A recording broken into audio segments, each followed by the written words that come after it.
there's two core concepts that really impact a lot of the other things that we get to talk about, things that you experience in family restoration.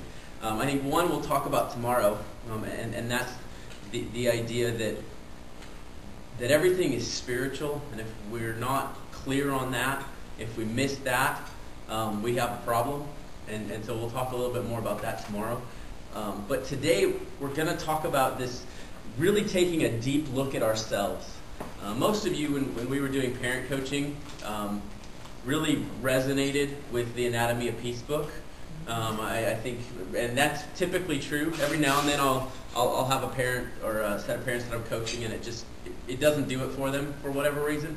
But more often than not, people read that book and they just go, "Wow, there's just so many things to it." I always recommend two things. First, I would recommend getting the companion book, which is Leadership and Self-Deception.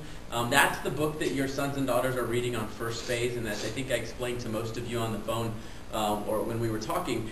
The reason that we have them read that book first, we used to switch it, because the Anatomy of Peace was actually the first one in the series, and then Leadership and Self-Deception was the second. But we would have students who would start reading the Anatomy of Peace, and they'd read the first chapter, and they'd say, "Oh, I get it. This is a book about me. No, thank you. I'm done." And if they read it, they would just come back and do it just to read it, because it starts out with mom and dad are dropping their son off at a wilderness program. Leadership and Self-Deception, on the other hand, starts with a married couple talking about a baby that's up crying, and the husband in that couple is getting a promotion at work, and he has to go meet with the head CEO guy, and he teaches them all these concepts. So when our students read that, they're not feeling threatened by it. It's not a book about them. So they read it and they really are able to connect with the concepts. And then when we have them read Anatomy of Peace on second phase, they're much more open to it and much more responsive to it. So we kind of switched the order up on it. But I would really recommend reading it. One thing that's nice about Leadership and Self-Deception that Anatomy of Peace doesn't do as much of is that it really talks about getting out of the box and how we do that. And we're going to talk about that today. That's going to be one of our big topics today. So let's pray for a minute, and then we'll just start going. And if we get to 12:05 and I'm still going, somebody just give me one of these. I know that's a long way away from now, and I'm usually pretty aware of it, but I get a little fired up about this stuff. So let's pray for a minute. God, I pray that in this time that you'll, God, open our eyes to see, open our ears to hear, open our hearts to understand and know the things that you want to reveal to us. God, we're looking at this idea, God, that I believe you helped to inspire some people to write and to share. God, I believe that it's powerful because it's based in your word and in your truth. God, I pray that anything that's not based in that it will just become glaringly obvious that it's not from you. And God, that we'll do our best to eradicate that from our lives. God, I pray over every family here. I pray over today. I pray over the conversations that will take place throughout today, that they will be filled with goodness, that even in the ones that are difficult and challenging, that they will be filled with your presence and with your spirit. God, we thank you for your son, Jesus. Without him, we would have nothing. And so it's in his name that we offer this prayer. Amen. So one of the core ideas, and we're going to talk about this a little bit this afternoon when we talk about parenting with love and logic, but you remember this from parent coaching, that one of the things that we talk about a lot on the campus is that every mistake is a what?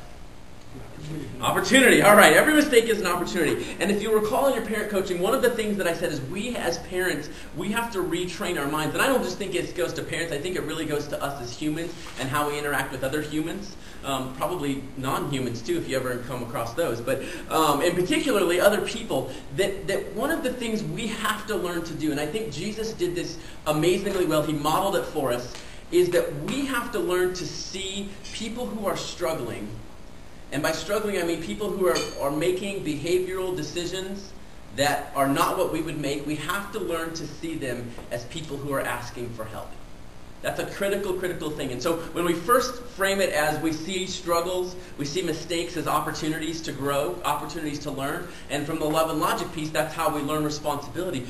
We have to learn to see that everywhere. So if I have coworkers that are not doing their work, that are not that are coming in with bad attitudes, that are coming in or they're saying things that are hurtful or spiteful or whatever, I have to learn to recognize that at that moment they are asking for help in the only way they're capable of. Now stop and let that soak in for just a second.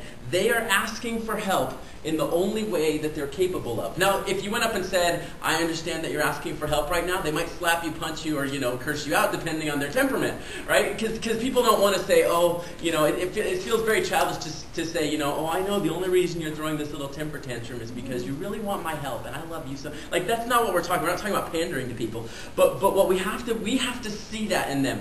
And it becomes absolutely critical for this Harbinger material that we're going to talk about, because it all starts with a choice that we make in response to seeing someone who needs help. So we're going to have a chart that goes here, and I'll have to erase this several times because they still can't afford to get me one that's huge so I can use the whole thing. But at some point this hotel's going to do it because we keep coming back. So first, we see someone who needs help. And this is where I give my disclaimer. I cannot spell to save my life. So if I spell something that's really offensive to you as a C, just go ahead and correct me on it. I'm not offended by that. But otherwise, we just keep going with my misspelling. So that's all correct. I know those are easy words. Okay, so we see someone who needs help. So let's take that to our families. Like, let's go right there, okay? So we see our sons and our daughters, and they're asking for help. Now, here's how they were asking for help. They were saying, you are the worst parents ever. Okay? They were asking for help because they were sneaking out at night. They were asking for help because they were going and they were hooking up with their boyfriend or their girlfriend. They were asking for help because they were doing self-destructive behaviors. They were asking for help because they came home and they'd shaved their head. Half of it, for no apparent reason. They were asking for help because when you asked them to do things, they would say yes, and then they would go to their room and fall asleep or play a video game or whatever. They were asking for help because they'd spend hours and hours and hours playing video games or playing on the computer and not taking care of the things. All of these things that were making us mad. Some of them were asking for help as they were swearing and punching walls. Some of them were asking for help as they were going and turning to drugs or alcohol or other things. They were asking for help. So we see in our family all of the time people asking for help. Now, most of the time, we don't see it that way. In the majority of the world, when we look at that, and even if you look at I don't know how you found ALA, but for the vast majority of you, you searched on the internet. And I assure you that not a single one of you who searched on the internet, teenagers looking for help programs. You searched for troubled teen programs. Angry teen programs, teens using drug programs, places I can send my kids so I don't kill them programs, or, whatever it was. You didn't search for places where my kid can get help if they're asking for help. Because we don't process it that way. The world has not conditioned us to look at it that way, because it's much easier to see someone as a problem than to see them as a person asking for help. That is a critical understanding. Because if we don't get that, the rest of this goes, well, that's okay. I don't really see people who need help very often. So we've got to understand that. So first we see someone who needs help. And then this is where it all happens. Like, this is, yesterday we talked about this 6-second thing. What happens over the next 3 hours, and don't worry, we take a break for lunch in the middle, but over the next 3 hours that we talk about comes down to a choice that we make in a matter of seconds. And isn't that life though? Isn't that the Bible? Isn't that what God would teach us and Christ taught us, is that we make these choices and then these consequences happen, and so we have to get control. Okay, so we have this moment, and this is where it gets exciting, is that we have a choice that we can make. We have a choice that we make when we see someone who needs help. And this choice comes because we have this prompting that takes place in this. Now, in the Harbinger material, they say that we have this deep sense of right, or this deepest sense of what is right. Okay, now that's their wording for it, because we don't have to talk about this in a business sense or whatever. That deep sense of what's right comes from the indwelling and the prompting of the Spirit that lives inside of us. And I believe this, and maybe your theology would teach you differently or whatever, but I think we can agree on the concept. I believe that the Holy Spirit has a role in our lives even when we're not believers. Now, I don't believe it's nearly as powerful. I don't believe it's been unleashed. But I think that part of the Spirit's role in our world is to guide us to what is right. Right? God brings us to Him, and I think that's one of the roles of the Spirit. So when we talk about a deep sense of what's right, what we're really talking about is a prompting of the Spirit. Now you remember from the Anatomy of Peace book, one of the examples that they used for that was when the one individual saw the other one crossing the street and he dropped and he spilled his bag and his coins all fell out on the street. And they were, I don't remember the exact scenario, but they were competitors of in whatever sort of street vending they were doing. And so he sees this competitor who happens to be of a different Islamic faith, and things are all a mess, and he sees these coins that fall out. And of course, obviously there's somebody who needs help. And so we make a choice, because inside of us, we know what's right. We have this prompting. Now, some of us have worked so diligently to mute that voice, to mute that prompting, that we can hardly hear it anymore. And for some of us, that's where we just need to stop for a minute, and I'll keep going, but we need to just stop for a minute and say, God, help us hear again. Help us to hear that prompting. But it's still there. But some of us have become so conditioned in this choice that we're going to make that we don't even hear it anymore.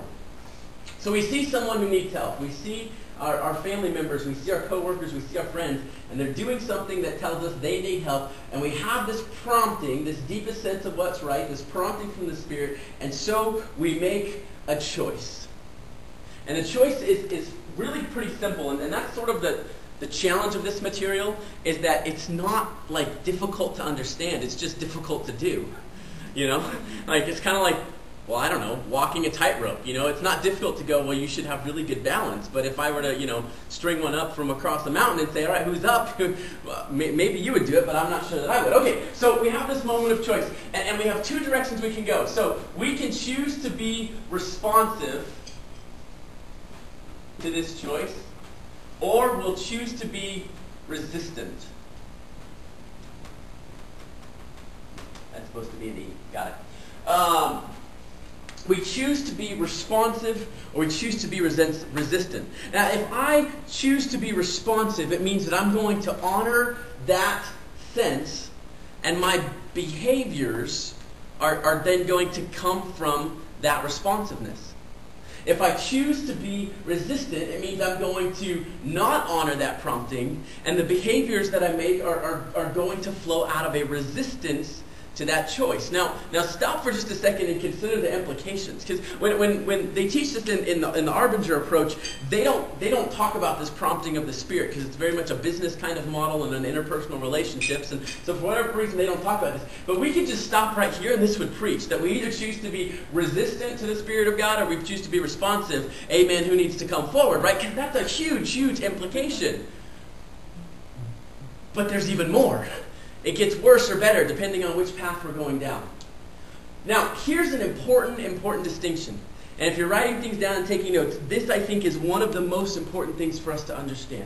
That there are two ways to do almost everything in life. There is a resistant way, and there is a responsive way. There is a resistant way and a responsive way to tell someone you did a good job. You ever had that happen where somebody came up to you and said, hey, you did a really good job on that, and it was completely resistant, and it meant nothing to you, because you could tell that what the words that were coming out of their mouth, their behavior, the words coming out of their mouth, was not coming from a responsive place. And of course, the next thing on this is when we're responsive, we're seeing people as people. When we're resistant, we're seeing them as objects. And I'll add that to the board in just a minute.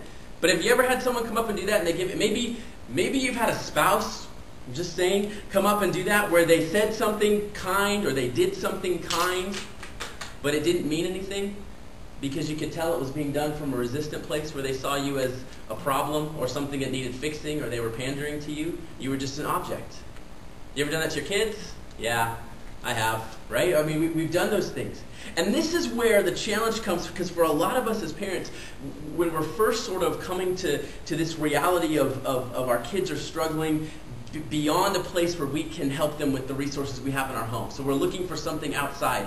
And for some of you, that journey involved maybe some outside counselors or some youth ministers, and eventually ALA. And for some of you, it was kind of like, okay, that recognition and then, you know, an enrollment at ALA. But as we're going down that path, a lot of us ask this question along the way. We say, you know, what did I do wrong? What did I do wrong as a parent? And not from like, what did I do wrong? You know, whatever. But like, we're just really honestly asking ourselves this question. And if we're in this resistant place, which I think is where we like default to unless we're really intentional about not doing it. When we're in this resistant place, we get angry really fast. We start to go, you know, I've done everything for you. I've provided for you. I've taken you to school. I was kind to you. I supported you in baseball or cheer or whatever. I provided nice things for you. We had this really great pony at your 8th birthday party. I mean, I did some really, really good things for you. How is it possible that you don't think I love you? Because that's an issue that pretty much all of your kids wrestle with in one form or another. Or you don't accept them. And it's not because you don't. We'll talk about that tomorrow, but that's because of and Cash alluded it this morning, that's because of the lies that they believe about themselves. Now, that again, we'll talk about that more tomorrow, but you wondered that. Now, sometimes though, we contribute to that because of this right here. Because we did the right thing, we did it in the wrong way. Our way of being was resistant instead of responsive. So we went from if we're responsive, that we're seeing people as people. Yeah. And if we're resistant, we're seeing them as objects. Now sometimes we have to stop here for just a minute and say, well, I've never thought of my son or daughter as an object. I know they're a person, breathing, living, and alive. But sometimes an object is when we look at them as something that needs to be fixed. We look at them as an object, as something that has disrupted our day, that now we have to change our plans to deal with. We look at them as an object, as something that's broken, or not normal, and it needs to be tweaked somehow. And we can have that, and it can feel really, really subtle. But the impact is dramatic. And I think most of us, if we take a minute and we think back to our own lives, we've experienced those things. Now, through the grace of God, maybe through some other things that God allowed to be in our lives, we adjusted okay. And we were able to now, we can look back and sort of categorize those things and understand, well, that was, and this is the cool thing at the end, like I'm getting to jump way ahead. This is why I need a big board, because I'd go right over here, say we're going to come back to this. But the really cool thing is when I see somebody who's being resistant and treating me as an object, you know what that is? Someone who needs help. It changes my whole worldview. You remember I told some of you guys that when you read The Anatomy of Peace, I said, here's how you know when you've read it the right way. When you read the book, and you don't think who else needs to read the book as you're reading it. When you read it for yourself, then you're reading it the right way. Because as long as you're reading it and going, oh my goodness, I need to give this to my wife, or my husband, or I have a friend who treats me this way, and they need to read this book, you're still in the box, you're still in this resistant place. It's not until I'm able to see that when somebody is resistant, that's where they are. Okay, so if I'm over here and I'm responsive, I'm seeing people as people. If I'm resistant, I'm seeing them as objects. And now here's another critical thing. So the first thing is this, that there are two ways to do nearly everything. And so sometimes the confusion comes in that we think of responsiveness as being soft. It's being easygoing. It's being permissive, letting things happen. Not true. And we sometimes will think of resistance as being hard and strong and firm and not letting anything go. But do you know that you can show mercy to someone responsively and resistantly? That you can correct someone responsively and resistantly. You've been there? You ever had somebody correct you and it was responsive and it really you were able to take it in and integrate it into how you did things? And on the other hand, you've had somebody correct you in a resistant way? And you kind of went, whatever, you don't know what you're talking about. You moved on. Now, maybe you didn't say that to them, but that was certainly how you did it. And that leads us to the second truth that's really, really important. So the first one is there are two ways to do nearly everything. I think the only reason they have the word nearly is because somebody will come up with some crazy exception that you can't get around, because I've never found anything that there wasn't two ways to do. The second truth is this, is people respond the most to our way of being. Another way of saying that is people respond more to our way of being than what we do. So if I've done the right things, but I've done them in the wrong way, I'm probably not going to get the responsiveness that I hope for. If I do the right thing in a resistant way, I'm actually inviting resistance in that person. And if I invite them to resistance, and they're already inclined to go there, as we get further into this thing and we start talking about boxes and self-betrayal and these self-destructive beliefs that we start to incorporate, and we both do that, one of the most remarkable things that we'll talk about this afternoon is that we actually join together with other people to make our lives miserable. And we like it. Sort of. We'll talk about how we get there. It's a mess.